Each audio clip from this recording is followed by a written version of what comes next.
ఇప్పుడు వరకు అక్కడ జనాల్ని లోపల తీసుకొస్తానని చెప్పి పోలీసు వాళ్ళతో కోఆర్డినేట్ చేసుకుంటున్నా. ఎందుకంటే నేను అక్కడి నుంచి వచ్చాను, వాళ్ళ బాధలు నాకు బాగా తెలుసు.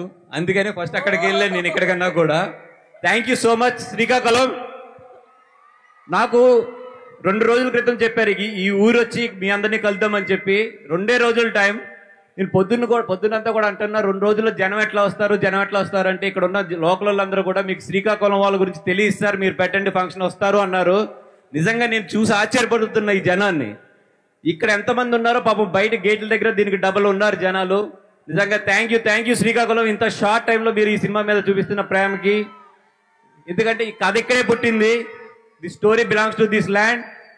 అండ్ బి మజిలేశ్వరం ఒక్క చిన్న ఊరు మీ పక్కన, శ్రీకాకుళం పక్కన ఉన్న ఒక్క చిన్న ఊరు ఇండస్ట్రీలో ఈరోజు పెను సంచలనం సృష్టించింది. Thanks to the D Majileshwaram and అక్కడ ఉన్న పీపుల్ అందరికీ. అదేవిధంగా శ్రీకాకుళం నుంచి ఇక్కడ నుంచి మా సినిమాకి చాలా మంది కూడా కోఆపరేట్ చేశారు, కథ పరంగా కానీ లేదంటే ఇక్కడ నుంచి కోఆపరేషన్ పరంగా కూడా. అందరికీ కూడా thank you so much. Thank you so much was గారు, ఇంత అద్భుతమైన చిత్రాన్ని మా అందరికీ కూడా అందించినందుకు.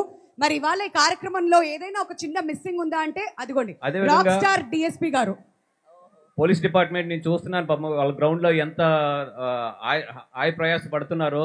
వాళ్ళందరికీ కూడా థ్యాంక్ యూ సో మచ్. నిజంగా మీరు ఈ రోజు లేకపోతే ఈ ఫంక్షన్ ఇంత కంట్రోల్డ్గా ఇంత నీట్గా జరిగేది కాదు.